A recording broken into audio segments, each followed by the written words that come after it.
자, 이번 시간에는 주택 건설 자금에 대해서 알아보도록 하겠습니다. 주택 건설 자금을 확보하는 방법으로는 주택 상환사채를 발행하는 방법과 입주자 주택을 이용하는 방법이 있습니다. 자, 먼저 주택 상환사채에 대해서 알아보면요. 발행권자는 한국토지주택공사와 등록사업자예요. 한국토지주택공사와 등록사업자는 주택 상환사채를 발행할 수 있습니다.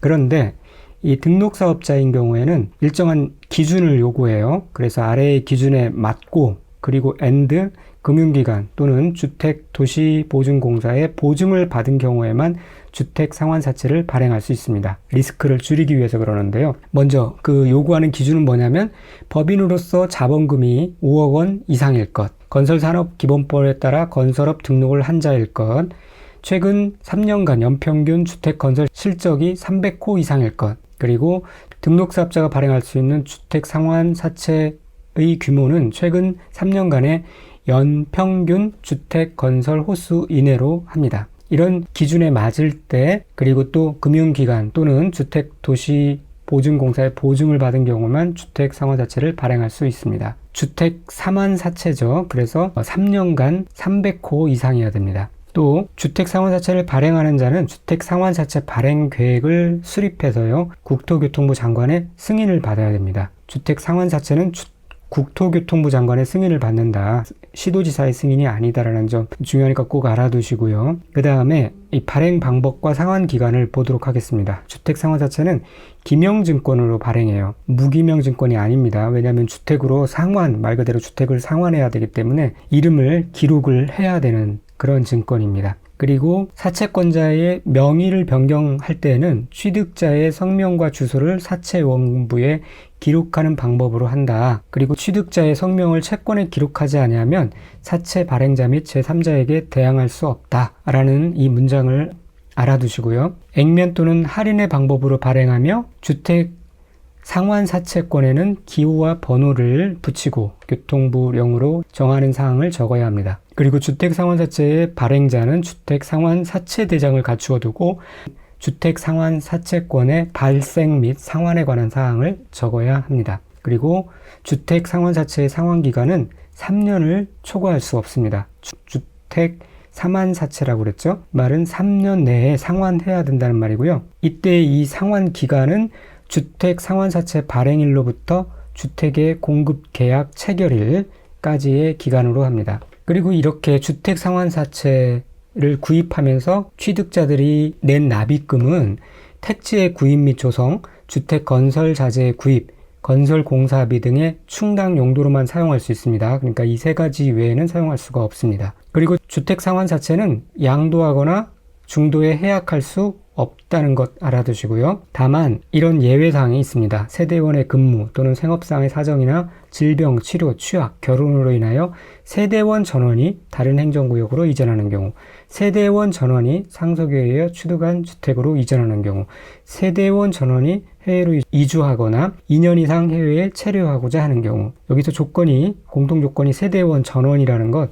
알아두시고요. 혹 등록사업자의 등록이 말소된 경우에라 할지라도 이 등록사업자가 발행한 주택상환사채 효력에는 영향을 미치지 아니합니다. 효력이 상실되지 않는다는 거예요. 등록사업자는 모종의 어떤 원인으로 인해서 망할 수도 있고 폐업할 수도 있잖아요. 그런데 그렇다고 해서 주택상환사채를 구매한 것에 그것까지 효력이 상실된다 그러면 큰일 나죠. 그래서 법적으로 영향을 미치지 않도록 그렇게 규정을 하고 있습니다. 또 주택상환사채권자가 원하는 경우에는 주택상환사채의 원리금을 현금으로 상환할 수 있고요. 주택상환사채의 발행에 관하여는 이 법, 그러니까 주택법에서 규정한 것 외에는 상법 중 사채 발행에 관한 규정을 적용합니다. 자, 이 주택상환사채에 대해서는 이 소개된 모든 문장을 꼼꼼히 다 읽고 또 암기를 해놓고 있어야 됩니다. 시험에 자주 나오는 부분이니까요. 그 다음에 입주자 저축 말 그대로 이제 주택 청약 종합 저축을 말해요. 그래서 국민주택과 민영주택을 공급받기 위하여 가입하는 주택 청약 종합 저축을 말하고요. 국토교통부 장관이 이 주택 청약 업무 수행 기간을 지정 고시할 수 있습니다. 자, 이 정도 알아두시면 되겠고, 그 다음에 사업계획 승인 및 매도 청구에 대해서 알아보도록 하겠습니다. 자, 다음에 주택 건설 사업을 시행하려는 자 또는 대지 조성 사업을 시행하려는 자, 다음이라는 것은 이제 여기에 해당되는데요. 좀 이따 살펴보도록 하고, 이런 자는 사업계획 승인 신청서에 주택과 그 부대시설 및 복리시설의 배치도, 대지조성공사 설계도서 등을 첨부해서 사업계획 승인권자에게 제출하고 사업계획 승인을 받아야 합니다. 자, 다시 한번 읽어볼게요. 이 다음에 주택건설 사업을 시행하려는 자 또는 대지조성 사업을 시행하려는 자는 사업계획 승인 신청서에 주택과 그 부대시설 및 복리시설의 배치도, 대지조성 공사 설계도서 등을 첨부해서 사업계획 승인권자에게 제출하고 사업계획 승인을 받아야 합니다. 자, 여기서 주택과 그 부대시설 및 복리시설의 배치도, 대지조성공사 설계도서 등을 첨부해야 된다는 것 알아두셔야 되고요. 자, 어떤 주택이나 대지조성 사업인 경우냐면은 주택건설 사업은 단독주택과 공동주택이고요. 그 다음에 대지조성 사업이 해당됩니다. 단독주택의 경우에는 원칙은 30호 이상이에요. 그런데 한옥이나 일단의 토지로 공급받아서 해당 토지에 건설하는 단독주택의 경우에는 50호 이상일 때 사업계획 승인을 받아야 합니다. 그 다음에 공동주택인 경우에는 30세대 이상, 단독주택은 셀 때 호를 사용하고요. 공동주택은 세대를 사용하죠. 그래서 30세대라고 부르는 겁니다.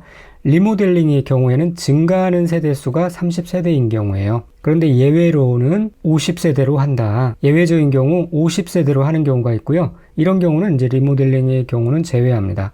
어떤 경우냐? 단지형 연립주택, 다세대주택인데 그때 세대별 주거 전용 면적이 30제곱미터 이상이고 해당 주택단지 진입도로의 폭이 6m 이상일 때, 그럴 때는 이제 50세대로 합니다. 50세대가 넘을 때, 그럴 때 이제 사업계획 승인을 받아야 된다는 거예요. 그리고 주거환경 개선 사업으로 시행되는 주택일 때, 이럴 때 이제 50세대로 한다는 건데, 아무래도 이 단지형 연립주택, 그리고 단지형 다세대주택, 그리고 주거환경 개선 사업으로 시행되는 주택, 이런 경우에는 좀 완화를 해준다는 거죠. 평수도 적고 하니까 50세대로 좀 늘려준다는 거예요. 그럴 때 사업계획 승인을 받도록 그렇게 하고 있습니다.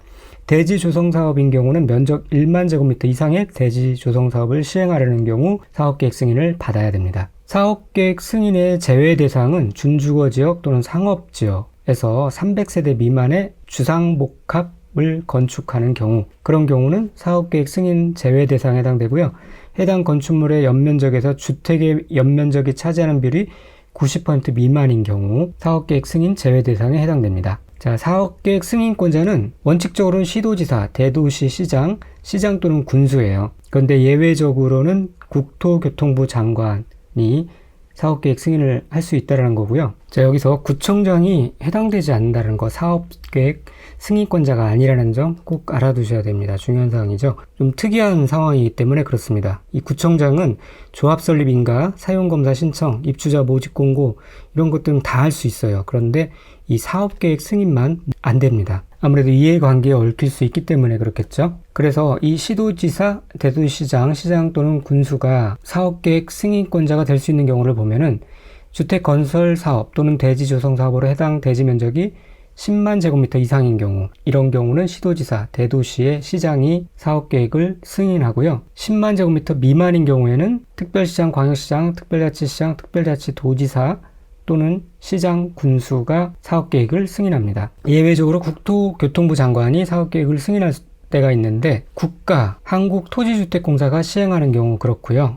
330만 제곱미터 이상의 규모로 택지개발사업 또는 도시개발사업을 추진하는 지역 중에서 국토교통부 장관이 지정 고시하는 지역의 주택건설사업을 시행하는 경우 그렇습니다. 또 수도권 광역시 지역에 긴급한 주택난 해소가 필요한 등의 이유로 국토교통부 장관이 지정 고시하는 지역에서 주택건설 사업을 시행하는 경우 그렇습니다. 그리고 공구별로 분할 시행할 수 있는데 이 경우에는 전체 세대수가 300세대 이상인 경우 주택단지를 공구별로 분할하여 주택을 건설 공급할 수가 있습니다. 왜 하나의 공구가 300세대 이상이어야 된다고 그랬잖아요. 그러니까 분할하려면 전체 세대수는 600세대 이상이 되겠죠. 자동적으로. 분할한다는 것은 최소 2개로 이렇게 나눈다는 거니까요. 2 곱하기 300 해서 최소 600세대 이상일 때 공구별로 분할하여 주택을 건설 공급할 수가 있게 되는 겁니다. 그리고 한국토지주택공사, 지방공사 또는 등록사업자는 동일한 규모의 주택을 대량으로 건설하는 경우에는 국토교통부 장관에게 주택의 형별로 표본 설계도서를 작성 제출하여 승인받을 수 있습니다. 동일한 규모의 주택을 대량 건설할 때는 이런 식으로 좀 절차를 간소하고 편의를 봐준다는 거죠. 표본 설계도서를 작성 제출하여 승인받을 수 있다는 점 알아두시고요. 이 사업계획 승인 때 이 사업 주체는 해당 주택 건설 대지의 소유권을 확보해야 돼요. 그 소유권 확보에 대해서 구체적으로 알아보도록 할게요. 주택 건설 사업 계획의 승인을 받으려는 자는 해당 주택 건설 대지의 소유권을 확보해야 합니다. 이것이 원칙이고요. 그런데 주택 건설 대지의 소유권을 확보하지 않아도 되는 경우도 있습니다. 예외 사항을 보면은 지구 단위 계획의 결정이 필요한 주택 건설 사업의 해당 대지 면적의 80% 이상을 사용할 수 있는 권한을 확보하고 확보하지 못한 대지가 매도 청구 대상이 되는 대지에 해당하는 경우, 이런 경우는 소유권을 확보하지 않아도 됩니다. 다만 여기서 또 중요한 건 등록사업자와 공동으로 사업을 시행하는 주택조합의 경우에는 95% 이상의 소유권을 확보해야 한다라고 얘기를 하고 있죠. 또 사업 주체가 주택 건설 대지의 소유권을 확보하지는 못했으나 그 대지를 사용할 수 있는 권한을 확보한 경우, 국가지방자치단체 한국토지주택공사 또는 지방공사가 주택 건설을 하는 경우, 이 국지토지는 이 프리패스입니다. 소유권을 확보하지 않아도 사업계획 승인을 받을 수가 있다는 거죠. 리모델링 결의를 한 리모델링 주택조합이 매도 청구를 하는 경우, 이런 경우 해당 주택 건설 대지의 소유권을 확보하지 않아도 됩니다. 그리고 이 사업계획에는 부대시설 및 복리시설의 설치에 관한 계획 등이 포함되어야 하고요. 사업계획 승인권자가 사업계획을 승인할 때 과도한 기반시설의 기본 체납을 요구해서는 안 됩니다. 그리고 이 사업계획 승인권자는 사업계획 승인의 신청을 받은 때에는 그 신청을 받은 날부터 60일 이내에 사업 주체에게 승인 여부를 통보해야 하고요. 사업계획 승인을 하였을 때는 이에 관한 사항을 고시해야 합니다. 또 승인받은 사업계획을 변경하려면 신고하거나 그런 게 아니라 승인받았잖아요. 뭔가를 변경했다 그러면은 또 변경 승인을 받아야 되는 겁니다. 모든 다른 곳에서도 마찬가지고요. 모든 것에 공통적으로 승인받은 것은 또 변경 승인을 받아야 된다. 다만 또 경미한 사항인 경우에는 변경 승인을 받지 않아도 되는데, 그 경미한 사항이 무엇이냐?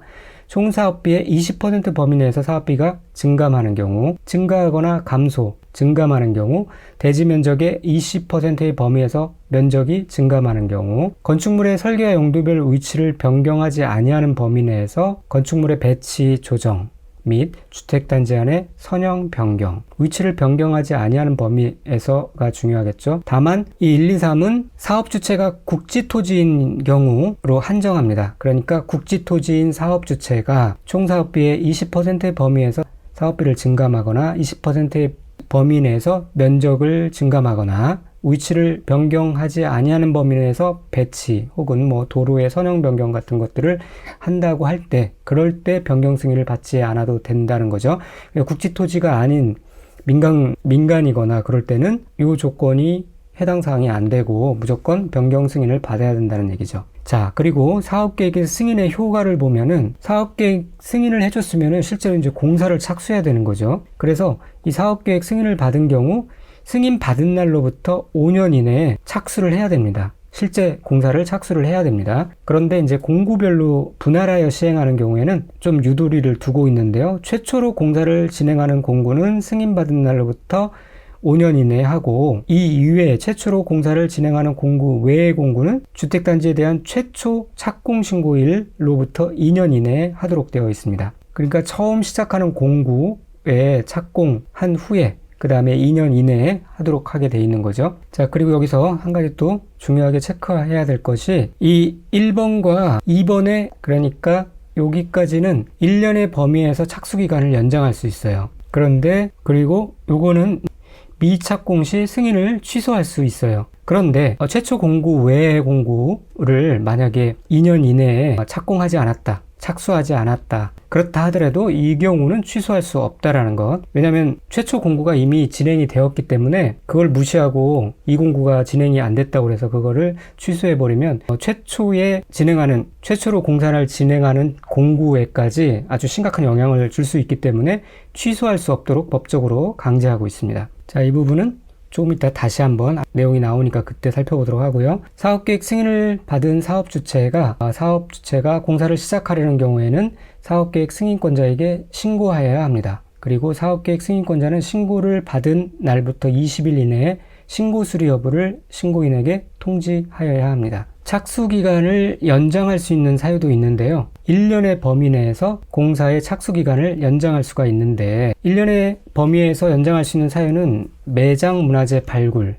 허가를 받은 경우, 그 다음에 소유권 분쟁으로 인해서 공사 착수가 지연되는 경우. 그런데 이 소송 절차가 진행 중인 경우만 해당되지 그렇지 않은 경우는 소유권 분쟁이 일어났다고 해서 공사 착수를 지연하는 것을 허락해 주지는 않습니다. 그래서 이 소송 절차가 진행 중인 경우만 해당된다는 것 알아두시고, 또 사업계획 승인권자가 사업계획 승인 조건으로 뭔가를 사업계획 승인을 해주는 사항들이 있을 수 있죠. 이런 경우 그것을 이 조건으로 부과된 사항을 이행함에 따라서 공사 착수가 지연되는 경우는 또 연장 가능 사유에 해당됩니다. 4번 읽어보시고, 공동택지의 개발 조성을 위한 계획에 포함된 기반 시설의 설치 지연으로 공사 착수가 지연되는 경우, 이런 경우는 오롯이 사업 주체의 잘못이라고는 할 수 없죠. 그래서 공사 착수 기간을 연장해 줄 수가 있고요.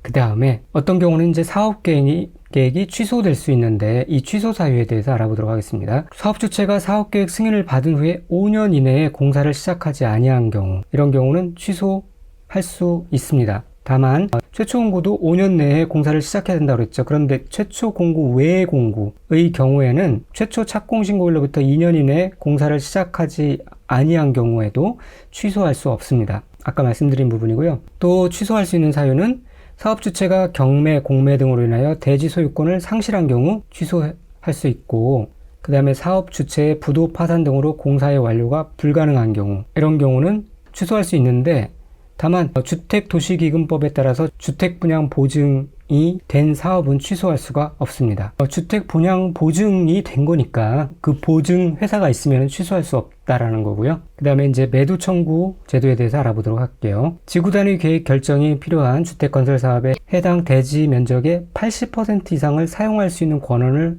확보해서 사업계획 승인을 받은 사업 주체는 다음에 따라서 해당 주택건설 대지 중 사용할 수 있는 권한을 확보하지 못한 대지, 이때 그 대지에는 건축물을 포함하고요. 이것의 소유자에게 그 대지를 시가로 매도할 것을 청구할 수가 있습니다. 건축물을 포함한다는 의미는 만약에 거기에 뭐 이렇게 집이 있는데 대지만 돈 내고 팔아라 라고 하면은 그 팔 사람이 누가 있어요? 거기에 건축물도 포함해서 건축물의 어떤 상태에 따라서 그 가격을 적절한 시가를 매겨서 같이 값어치를 쳐준다는 거죠. 그렇게 시가로 매도할 것을 청구할 수가 있습니다. 다만 이렇게 매도 청구를 하기 전에는 3개월 이상 대지 및 건축물의 소유자와 3개월 이상 협의를 해야 합니다. 그 사용권은 확보 비율에 따라서 내용이 좀 달라지는데요. 구체적으로 보면은 먼저 주택 건설 대지 면적 중 95% 이상에 대하여 사용 권한을 확보한 경우와 85% 이상, 95% 미만에 대하여 사용 권한을 확보한 경우 보도록 하겠습니다. 95% 이상 사용 권한을 확보한 경우는 사용 권한을 확보하지 못한 대지의 모든 소유자에게 매도 청구를 할 수가 있습니다.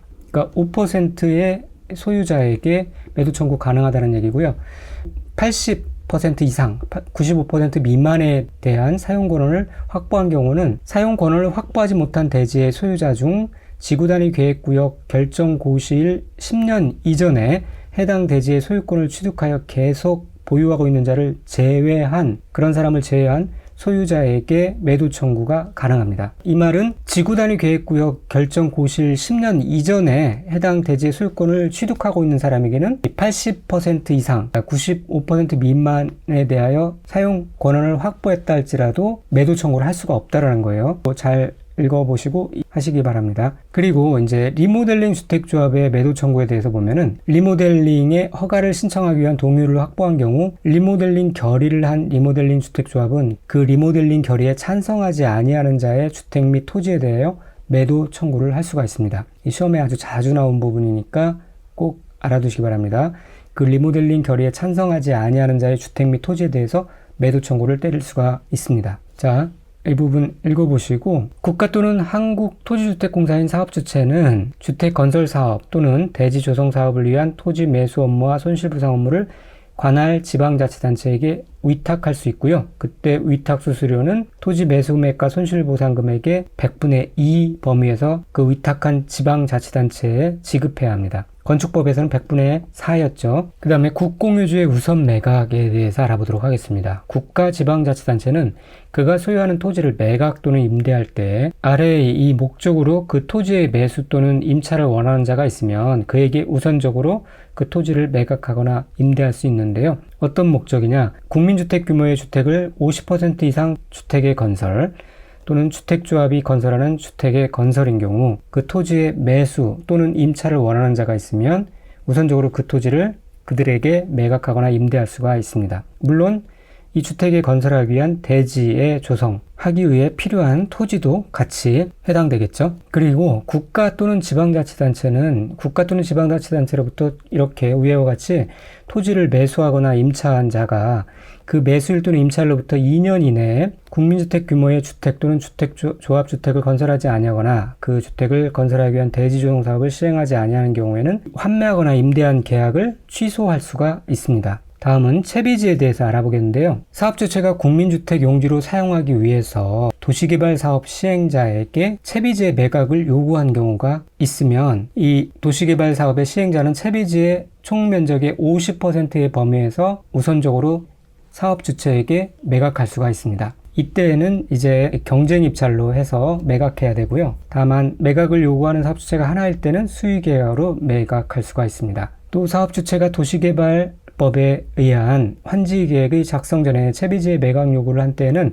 도시개발 사업 시행자는 사업주체에게 매각할 채비지를 그 환지계획에서 하나의 단지로 정해야 합니다. 이런 문장 같은 경우는 일일이 이해하려면 많이 힘들 거예요. 그냥 읽어두고 혹시 이런 문장이 시험에 나오면 자연스럽게 읽혀서 이것이 맞는 것이구나 라는 정도만 알고 계시면 되겠습니다. 하나의 단지로 정해야 한다. 채비지의 양도 가격은 감정평가 법인 등이 감정평가한 감정가격을 기준으로 하고요. 다만 85제곱미터 이하의 임대주택을 건설하거나 60제곱미터 이하의 국민주택을 건설하는 경우에는 조성 원가를 기준으로 할 수 있습니다. 간선시설의 설치에 대해서도 알아보면 사업주체가 단독주택 100호, 공동주택 100세대 이상의 주택 건설을 시행하는 경우 또는 16,500제곱미터 이상의 대지조성 사업을 시행하는 경우에는 이 밑에와 같이 역할을 분담해서 각각 해당 간선시설을 설치해야 됩니다. 도로 및 상하수도 시설은 지방자치단체가 하고 대신 50% 범위 내에서 국고 보조가 가능하고요. 전기, 통신, 가스, 지역난방은 해당 시설을 공급하는 자가 하고 우체통은 국가가 합니다. 그리고 이러한 간선시설은 특별한 사유가 없으면 사용검사일까지 설치를 완료해야 하고 이 간선시설의 설치 비용은 설치 의무자가 부담하는데 위에 살펴본 대로 도로 및 상하수도 간선시설의 설치 비용은 그 비용의 50% 범위에서 국가가 보조할 수 있습니다. 자, 그런 다음에 이제 주택 건설이 들어가게 되는데요. 실제 이제 이거는 건축업자의 영역이니까 저희 시험 범위에서는 간략하게 이 정도만 알아두시기 바랍니다. 감리자를 지정하고요. 다만 감리 지정에 예외가 있는데 사업주체가 국가, 지방, 자치단체, 한국토지주택공사, 지방공사 또는 대통령으로 정하는 자인 경우와 건축법에 따라서 공사 감리를 하는 도시형 생활주택의 경우에는 감리할자를 지정하지 않아도 됩니다. 자, 그 다음에 그러면 이제 실제로 착공이 되었고요. 최종 공사가 완료됐으면 사용 검사를 받아야 되는데 그러고 나서 이제 실제로 사용을 할 수가 있게 되는 건데요. 사용 검사권자는 시장, 군수, 구청장입니다. 그런데 국가, 한국토지주택공사가 사업 주체인 경우와 국토교통부 장관으로서 사업계획의 승인을 받은 경우에는 국토교통부 장관이 사용 검사권자이라는 것 알아두시고 때로는 공구별 혹은 동별 사용검사를 받을 수도 있는데요. 공구별로 분할하여 시행하는 내용으로 사업계획 승인을 받은 경우에는 완공된 주택에 대해서 공구별로 사용검사를 받을 수 있습니다. 또 때로는 공사가 완료된 주택에 대해서 동별로도 사용검사를 받을 수가 있습니다. 그런데 이 사용검사를 받을 수 없는 경우 등등 예외적인 어떤 사용검사 신청 상황이 있는데요. 예를 들어서 사업 주체가 파산 등으로 사용검사를 받을 수 없는 경우는 어떻게 할 것인가? 이런 때는 해당 주택의 시공을 보증한 자가 잔여 공사를 시공하고 사용검사를 받아야 합니다. 그런데 이 시공 보증자가 없거나 파산 등으로 시공을 할 수 없는 경우에는 입주 예정자의 대표회의가 시공자를 정하여 잔여 공사를 시공하고 사용검사를 받아야 합니다. 이때 입주 예정자의 대표회의는 사용검사권자에게 하자, 보수, 보증금을 예치해야 되는 사항도 같이 알아두시고, 또 어떤 경우 사업 주체가 정당한 이유 없이 사용검사를 위한 절차를 이행하지 아니한 경우에는 이때도 해당 주택의 시공을 보증한 자 혹은 해당 주택의 시공자 또는 입주 예정자가 사용검사를 받을 수가 있습니다. 이때 사용검사 신청이 들어오면은 사용검사권자는 그 신청일로부터 15일 이내에 사용검사를 해야 합니다. 또 임시 사용 승인을 해줄 수도 있는데 주택 건설 사업의 경우는 동별로 공사가 완료된 때, 그 다음에 대지 조성 사업의 경우에는 구획별로 공사가 완료된 때 임시 사용 승인을 받아서 사용할 수가 있습니다. 주택이니까 동별이 되는 거고요.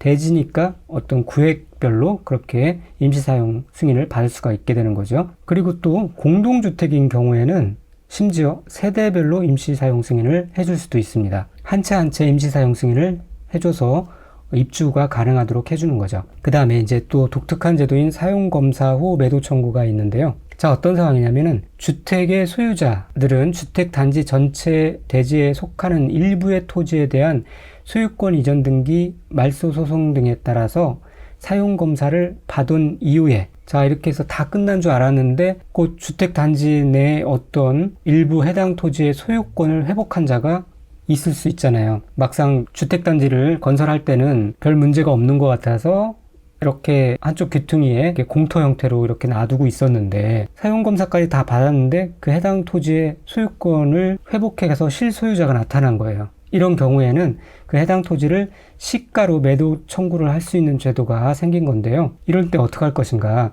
주택의 소유자들은 대표자를 선정해서 매도 청구에 관한 소송을 제기할 수가 있어요. 이 경우 대표자는 주택 소유자 전체의 4분의 3 이상의 동의를 얻어야 됩니다. 5분의 4가 아니고요. 그리고 이러한 매도 청구에 관한 소송에 대한 판결은 주택의 소유자 전체에 대해서 효력이 있고요. 다만 매도 청구를 하려는 경우에는 그 문제가 되는 그 해당 토지의 면적이 주택단지 전체 대지 면적의 5% 미만일 때 가능합니다. 5% 미만이라는 것. 그 다음에 이 매도 청구의 의사 표시는 실소유자가 해당 토지 소유권을 회복한 날로부터 2년 이내에 해당 실소유자에게 송달되어야 하고요. 이 주택의 소유자들은 매도 청구로 인해서 발생한 비용의 전부를 해당 주택의 주택 공사를 한 사업 주체에게 구상할 수가 있습니다. 자, 이상 사용검사 후 매도 청구까지 알아봤고요.